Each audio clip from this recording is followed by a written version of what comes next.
రామ్ చరణ్ శంకర్ దర్శకత్వంలో తెరకెక్కిన game changer జనవరి 10న భారీ అంచనాలతో ప్రేక్షకుల ముందుకు వచ్చింది. మిక్సెడ్ టాక్ కారణంగా స్లో డౌన్గా అయితే రన్ అయితే అవుతుంది. ఈ చిత్రం 19 రోజుల కలెక్షన్ తెలుసుకోబోయే ముందు ఒక చిన్న రిక్వెస్ట్, మన ఛానల్లోని వీడియోస్ చూసి నచ్చితే సబ్స్క్రైబ్ చేసి లైక్ కొట్టి షేర్ చేయండి. సాంకేతిక నిపుణుల రెమ్యునరేషన్తో పాటు ప్రమోషన్ ఖర్చులు అన్నీ కలుపుకొని ఈ చిత్రాన్ని 450 కోట్లకు పైగా భారీ బడ్జెట్తో నిర్మాత దిల్ రాజు నిర్మించారు.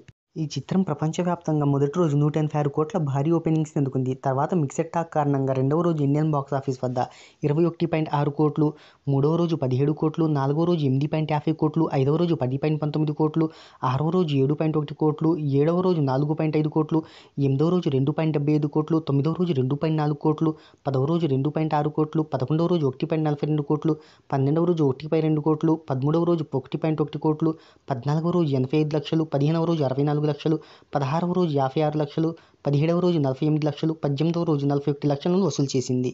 ఇక ఈ మూవీ 19వ రోజు కలెక్షన్ల వివరాల్లోకి వెళ్తే 19వ రోజు ఇండియన్ బాక్స్ ఆఫీస్ వద్ద కేవలం 35 లక్షలను మాత్రమే వసూలు చేసింది. ఇక ఇండియన్ బాక్స్ ఆఫీస్ వద్ద మొదటి వారం 117.65 కోట్లు, రెండో వారం 11.15 కోట్లను వసూలు చేసింది.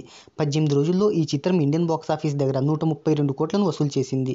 ఈ చిత్రం బ్రేక్ ఈవెన్ అవ్వాలి అంటే 255 కోట్ల షేర్ను రాబట్టాలి.